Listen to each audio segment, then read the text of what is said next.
ओम नमो भगवते वासुदेवाय नमः। भाद्रपद चातुर्मास के 4 पवित्र महीनों का दूसरा महीना है। चातुर्मास धार्मिक और व्यवहारिक नज़रिए से जीवन शैली में संयम और अनुशासन अपनाने का काल है। भाद्रपद मास में हिंदू धर्म के अनेक बड़े व्रत पर्व उत्सव भी मनाए जाते हैं, जैसे श्री कृष्ण जन्माष्टमी, हरतालिका तीज, गणेश उत्सव, ऋषि पंचमी, डोल अग्यारस और अनंत चतुर्दशी आदि। इन पर्व उत्सवों ने सदियों से भारतीय धर्म परंपराओं और लोक संस्कृति को समृद्ध किया है। हिंदू धर्म परंपराओं से इस माह में कृष्ण पक्ष की अष्टमी को कर्म का संदेश देने वाले भगवान श्री कृष्ण का जन्मोत्सव मनाया जाता है, तो शुक्ल पक्ष की चतुर्थी को प्रथम पूज्य देवता श्री गणेश का जन्मोत्सव होता है। इस प्रकार यह मास कर्म और बुद्धि के संतुलन और साधना से जीवन में सफलता पाने का संदेश लेकर भी आता है। भादो मास का महात्म्य सुनते हैं। प्राचीन काल में एक बड़े प्रतापी राजा थे। उनका नाम नल था।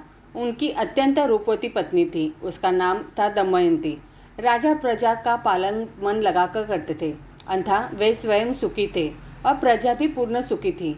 किसी प्रकार का कोई दुख नहीं था, पर किसी शापवश राजा नल विपत्तियों की बाढ़ में बह गए। उन पर इतनी विपत्तियां पड़ी जिनकी कोई गणना नहीं। उनके हाथी खाने में अनेक मदमस्त हाथी थे, जिन्हें चोर चुरा कर ले गए। धुड़साल के सभी घोड़ों को भी चोर चुरा ले गए। डाकुओं ने उनके महल पर घावा बोला और सब कुछ लूटकर आग लगा दी। बचा कुचा सब स्वाहा हो गया। तो कुछ संभले तो जुआ खेलकर सब नष्ट हो गया। विपत्ति की सीमा ही लंघ गई। राजा रानी नगर छोड़कर राज्य से बाहर हो गए, जंगल जंगल घूमने लगे। पति पत्नी एक तेली के यहाँ पहुँचे। तेली ने दोनों को आश्रय दिया। उसे ज्ञात नहीं था कि ये नल और दमयंती है। नल को कोल्हू के बैल हकने का काम सौंपा और दमयंती को सरसों साफ करने का।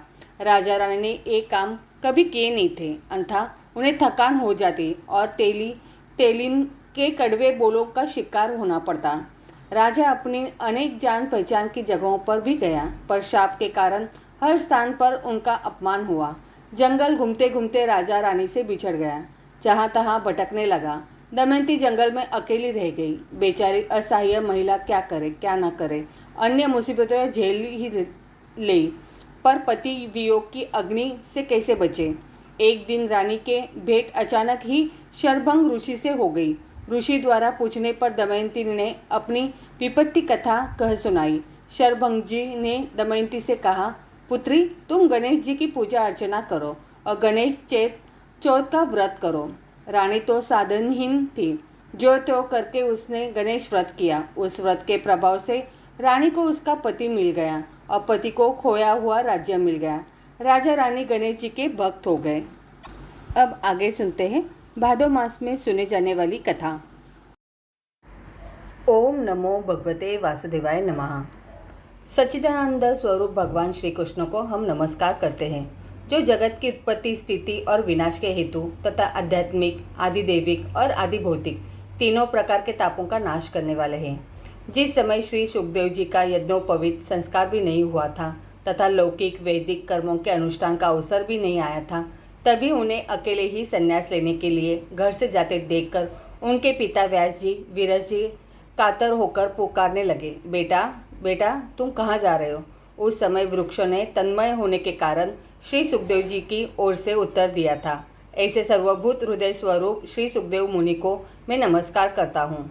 एक बार भगवत कथामृत का रसास्वादन करने में कुशल मुनिवर शौनक जी ने नैमिषारण्य क्षेत्र में विराजमान महामती सूत जी को नमस्कार करके उनसे पूछा। शौनक जी बोले, सूत जी, आपका ज्ञान अज्ञान धर्म को नष्ट करने के लिए करोड़ों सूर्यों के समान है। आप हमारे कानों के लिए रसायन अमृत स्वरूप सारगर्भित कथा कहिए। भक्ति, ज्ञान और वैराग्य से प्राप्त होने वाले महान विवेक की वृद्धि किस प्रकार होती है तथा वैष्णव लोग किस तरह इस माया मोह से अपना पीछा छुड़ाते हैं। इस घोर कलिकाल में जीव प्रायः आसुरी स्वभाव के हो गए हैं। विविध क्लेशों से आक्रांत इन जीवों को शुद्ध बनाने का सर्वश्रेष्ठ उपाय क्या है। सूत जी, आप हमें कोई ऐसा शाश्वत साधन बताइए जो सबसे अधिक कल्याणकारी तथा पवित्र करने वालों में भी पवित्र हो तथा जो भगवान श्री कृष्ण की प्राप्ति करा दे। चिंतामणि केवल लौकिक सुख दे सकती है और कल्पवृक्ष अधिक से अधिक स्वर्गीय संपत्ति दे सकता है, परंतु गुरुदेव प्रसन्न होकर भगवान का योगी दुर्लभ नित्य वैकुंठ धाम दे देते हैं। सूत जी ने कहा, शौनक जी, तुम्हारे हृदय में भगवान का प्रेम है, इसलिए मैं विचार कर तुम्हें संपूर्ण सिद्धांतों का निष्कर्ष सुनाता हूँ, जो जन्म मृत्यु के भय का नाश कर देता है, जो भक्ति के प्रवाह को बढ़ाता है और भगवान श्री कृष्ण की प्रसन्नता का प्रधान कारण है। मैं तुम्हें वह साधन बतलाता हूँ, उसे सावधान होकर सुनो। श्री सुखदेव जी ने कलयुग में जीवों के काल रूपी सर्प के मुख का ग्रास होने के त्रास का अत्यंतिक नाश करने के लिए श्रीमद् भागवत शास्त्र का प्रवचन किया है। मन की शुद्धि के लिए इससे बढ़कर कोई साधन नहीं है। जब मनुष्य के जन्म जन्मांतर का पुण्य उदय होता है, तभी उसे इस भागवत शास्त्र की प्राप्ति होती है। जब सुखदेव जी राजा परीक्षित को यह कथा सुनाने के लिए सभा में विराजमान हुए, तब देवता लोग उनके पास अमृत का कलश लेकर आए। देवता अपना काम बनाने में बड़े कुशल होते हैं। अंततः यहाँ भी सबने सुखदेव मुनि को नमस्कार करके कहा, आप यह अमृत लेकर बदले में हमें कथा अमृत का दान दीजिए। इस प्रकार परस्पर विनिमय हो जाने पर राजा परीक्षित अमृत का पान करे और हम सब श्रीमद् भगवत रूप अमृत का पान करेंगे। इस संसार में कहाँ काच और कहाँ महामूल्य मणि तथा कहाँ सुधा और कहाँ कथा। श्री सुखदेव जी ने उस समय देवताओं की हंसी उड़ा दी। उन्हें भक्ति शून्य जानकर कथा अमृत का दान नहीं किया। इस प्रकार यह श्रीमद् भगवत की कथा देवताओं को भी दुर्लभ है। पूर्व काल में श्रीमद् भगवत के श्रवण से ही राजा परीक्षित की मुक्ति देखकर ब्रह्मा जी को भी बड़ा आश्चर्य हुआ था। उन्होंने सत्यलोक में तराजू बांधकर सब साधनों को तोला। अन्य सभी साधन तोलने में हल्के पड़ गए। अपने महत्व के कारण भागवत ही सबसे भारी रहा। यह देखकर सभी ऋषियों को बड़ा विस्मय हुआ। उन्होंने कलयुग में इस भगवत रूप भागवत शास्त्र को ही पढ़ने सुनने से तत्काल मोक्ष देने वाला निश्चय किया। सप्ताह विधि से श्रवण करने पर यह निश्चय भक्ति प्रदान करता है। पूर्व काल में इसे दयापरायण सनकादि ने देवर्षि नारद को सुनाया था। यद्यपि देवर्षि ने पहले ब्रह्मा जी के मुख से इसे श्रवण कर लिया था, तथापि सप्ताह श्रवण की विधि तो उन्हें सनकादि ने ही बताई थी। शौनक जी ने पूछा, सांसारिक प्रपंच से मुक्त एवं विचरणशील नारद जी का सनकादि के साथ संयोग कहाँ हुआ और विधि विधान के श्रवण में उनकी प्रीति कैसे हुई? सूत जी ने कहा, अब मैं तुम्हें वह भक्तिपूर्ण कथानक सुनाता हूँ जो श्री सुखदेव जी ने मुझे अपना अनन्य शिष्य जानकर एकांत में सुनाया था। एक दिन विशालपुरी में वे चारों निर्मल ऋषि सत्संग के लिए आए। वहाँ उन्होंने नारद जी को देखा। सनकादि ने पूछा, ब्रह्मन, आपका मुख उदास क्यों हो रहा है? आप चिंतातुर कैसे हैं? इतनी जल्दी जल्दी आप कहाँ जा रहे हैं और आपका आगमन कहाँ से हो रहा है? इस समय तो आप उस पुरुष के समान व्याकुल ज्ञान पढ़ते हैं जिसका सारा धन लुट गया हो। आप जैसे आशक्ति रहित पुरुषों के लिए यह उचित नहीं है। इसका कारण बताइए। नारद जी ने कहा, मैं सर्वोत्तम लोक समझकर पृथ्वी में आया था। यहाँ पुष्कर, प्रयाग, काशी, गोदावरी, हरिद्वार, कुरुक्षेत्र, श्रीरंग और सेतुबंध आदि कई तीर्थों में इधर उधर विचरता रहा, किंतु मुझे कहीं भी मन को संतोष देने वाली शांति नहीं मिली। इस समय अधर्म के सहायक कलयुग ने सारी पृथ्वी को पीड़ित कर रखा है। अब यहाँ सत्य, तप, शौच, दया, दान आदि कुछ भी नहीं है। बेचारे जीव केवल अपना पेट पालने में लगे हुए हैं। वे असत्यभाषी, आलसी, मंदबुद्धि, भाग्यहीन, उपद्रवग्रस्त हो गए हैं। जो साधु संत कहे जाते हैं वे पूरे पाखंडी हो गए हैं। देखने में तो वे विरक्त है, किंतु स्त्री, धन आदि सभी का परिग्रह करते हैं। घरों में स्त्रियों का राज्य है। साले सलाहकार बने हुए हैं। लोभ से लोग कन्या विक्रय करते हैं और स्त्री पुरुषों में कलह मचा रहता है। महात्माओं के आश्रम, तीर्थ और नदियों पर यवनों अधिकार हो गया है। उन दुष्टों ने बहुत से देवालय भी नष्ट कर दिए हैं। इस समय यहाँ न कोई योगी है, न सिद्ध है, न ज्ञानी है और न सत्कर्म करने वाला ही है। सारे साधन इस समय कलिरूप दावा नल से जलकर भस्म हो गए हैं। इस कलयुग में सभी देशवासी बाजारों में अन्न बेचने लगे हैं। ब्राह्मण लोग पैसा लेकर वेद पढ़ाते हैं और स्त्रियां वेश्यावृत्ति से निर्वाह करने लगी हैं। इस तरह कलयुग के दोष देखता और पृथ्वी पर विचरता हुआ मैं यमुना जी के तट पर पहुंचा, जहां भगवान श्री कृष्ण की अनेकों लीलाएं हो चुकी है। मुनिवरों, सुनिए, वहां मैंने एक बड़ा आश्चर्य देखा। वहां एक युवती स्त्री खिन्न मन से बैठी थी। उसके पास दो वृद्ध पुरुष अचेत अवस्था में पड़े जोर जोर से सांस ले रहे थे। वह तरुणा उनकी सेवा करती हुई कभी उन्हें चेत कराने का प्रयत्न करती और कभी उनके आगे रोने लगती थी। वह अपने शरीर के रक्षक परमात्मा को दसों दिशाओं में देख रही थी। उसके चारों ओर सैकड़ों स्त्रियां उसे पंखा झल रही थी और बार बार समझाती जाती थी। दूर से यह सब चरित्र देखकर मैं कुतूहलवश उसके पास चला गया। मुझे देखकर वह युवती खड़ी हो गई और बड़ी व्याकुल होकर कहने लगी। युवती ने कहा, अजी महात्मा जी, क्षण भर ठहर जाइए और मेरी चिंता को भी नष्ट कर दीजिए। आपका दर्शन तो संसार के सभी पापों को सर्वथा नष्ट कर देने वाला है। आपके वचनों से मेरे दुख की भी बहुत कुछ शांति हो जाएगी। मनुष्य का जब बड़ा भाग्य होता है तभी आपके दर्शन हुआ करते हैं। नारद जी कहते हैं, तब मैंने उस स्त्री से पूछा, देवी तुम कौन हो? ये दोनों पुरुष तुम्हारे क्या होते हैं और तुम्हारे पास ये कमल नयनी देवियाँ कौन है? तुम हमें विस्तार से अपने दुख का कारण बताओ। युवती ने कहा, मेरा नाम भक्ति है। ये ज्ञान और वैराग्य नामक मेरे पुत्र है। समय के फेर से ही ये ऐसे जर्जर हो गए हैं।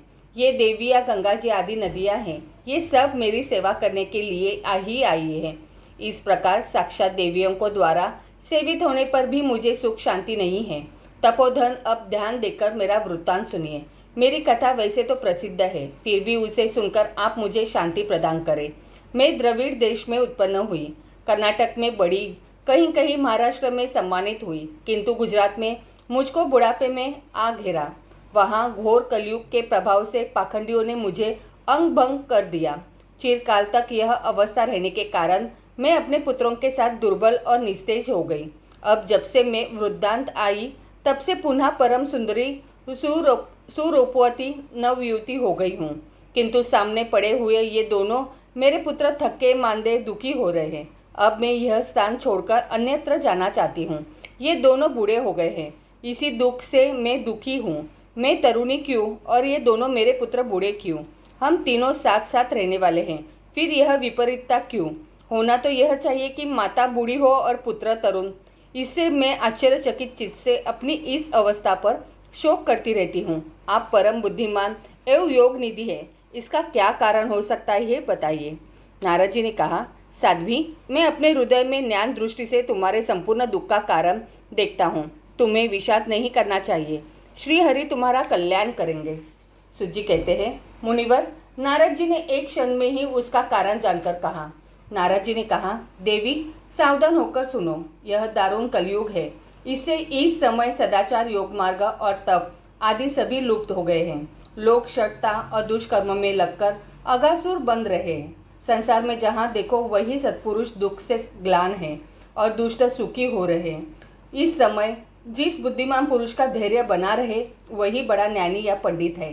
पृथ्वी क्रमशः प्रतिवर्ष शेष जी के लिए भार रूप होती है, जा रही है। जब अब यह छूने योग्य तो क्या, देखने योग्य भी नहीं रह गई और न इसमें कहीं मंगल ही दिखाई देता है। अब किसी के पुत्रों को साथ तुम्हारा दर्शन भी नहीं होता। विषयानुराग के कारण अंधे बने हुए जीवन से उपेक्षित होकर तुम जर्जर हो रही थी। वृंदावन के संयोग से तुम फिर नवीन तरुणी हो गई हो। अंधा यह वृंदावन धाम धन्य है, जहाँ भक्ति सर्वत्र नृत्य कर रही है। परंतु तुम्हारे इन दोनों पुत्रों का यहाँ कोई ग्राहक नहीं है, इसलिए इनका बुढ़ापा नहीं छूट रहा है। यहाँ इनको कुछ आत्मसुख की प्राप्ति होने के कारण ये सोते से जान पड़ते हैं। भक्ति ने कहा, राजा परीक्षित ने इस पापी कलयुग को क्यों रहने दिया? इसके आते ही सब वस्तुओं का सार न जाने कहाँ चला गया। करुणामय श्री हरि से भी यह अधर्म कैसा देखा जाता है। मुने, मेरा यह संदेह दूर कीजिए। आपके वचनों से मुझे बड़ी शांति मिली है। नारद जी ने कहा, बाले, यदि तुमने पूछा है तो प्रेम से सुनो। कल्याणी, मैं तुम्हें सब बताऊंगा और तुम्हारा दुख दूर हो जाएगा। जिस दिन भगवान श्री कृष्ण इस भूलोक को छोड़कर अपने परम धाम को पधारे, उसी दिन में यहाँ संपूर्ण साधनों में बाधा डालने वाला कलयुग आ गया। दिग्विजय के समय राजा परीक्षित की दृष्टि पड़ने पर कलयुग दिन के समान उनकी शरण में आया। भ्रमर के समान सारग्राही राजा ने यह निश्चय किया कि इसका वध मुझे नहीं करना चाहिए, क्योंकि जो फल तपस्या, योग एवं समाधि से भी नहीं मिलता, कलयुग में वही फल श्री हरि कीर्तन से ही भली भांति मिल जाता है। इस प्रकार सारहीन होने पर भी उसे एक ही दृष्टि से सारयुक्त देखकर उन्होंने कलयुग में उत्पन्न होने वाले जीवों के सुख के लिए ही इसे रहने दिया था। इस समय लोगों के कुकर्म में प्रवृत्त होने के कारण सभी वस्तुओं का सार निकल गया है और पृथ्वी के सारे पदार्थ बीजहीन भूसी के समान हो गए हैं। ब्राह्मण केवल अन्न धनादि के लोभवश घर घर एवं जन जन को भागवत की कथा सुनाने लगे हैं, इसलिए कथा का सार चला गया। तीर्थों में नाना प्रकार के अत्यंत घोर कर्म करने वाले नास्तिक और नारकी पुरुष भी रहने लगे हैं, इसलिए तीर्थों का भी प्रभाव जाता रहा। जिनका चित्त निरंतर काम, क्रोध, महान लोभ और तृष्णा से तपता रहता है, वे भी तपस्या का ढोंग करने लगे हैं, इसलिए तप का भी सार निकल गया। मन पर काबू न होने के कारण तथा लोभ, दभ्य और पाखंड का आश्रय लेने के कारण एवं शास्त्र का अभ्यास न करने से ध्यान योग का फल मिट गया। पंडितों की यह दशा है कि वे अपनी स्त्रियों के साथ भैंसों की तरह रमण करते हैं। उनमें संतान पैदा करने की ही कुशलता पाई जाती है। मुक्ति साधन में वे सर्वथा अकुशल है। संप्रदायानुसार प्राप्त हुई वैष्णवता भी कहीं देखने में नहीं आती। इस प्रकार जगह जगह सभी वस्तुओं का सार लुप्त हो गया है। यह तो इस युग का स्वभाव ही है, इसमें किसी का दोष नहीं है। इसी से पुंडरीकाक्ष भगवान बहुत समीप रहते हुए भी यह सह रह रहे। सूत जी कहते हैं, शौनक जी, इस प्रकार देवर्षि नारद के वचन सुनकर भक्ति को बड़ा आश्चर्य हुआ। फिर उसने जो कुछ कहा उसे सुनिए। भक्ति ने कहा, देवर्षि, आप धन्य हैं। मेरा बड़ा सौभाग्य था जो आपका समागम हुआ। संसार में साधुओं का दर्शन ही समस्त सिद्धियों का परम कारण है। आपका केवल एक बार का उपदेश धारण करके कया ध्रुव कुमार प्रहलाद ने माया पर विजय प्राप्त कर ली थी। ध्रुव ने भी आपकी कृपा से ही ध्रुव पद प्राप्त किया था। आप सर्व मंगल और साक्षात श्री ब्रह्मा जी के पुत्र हैं। मैं आपको नमस्कार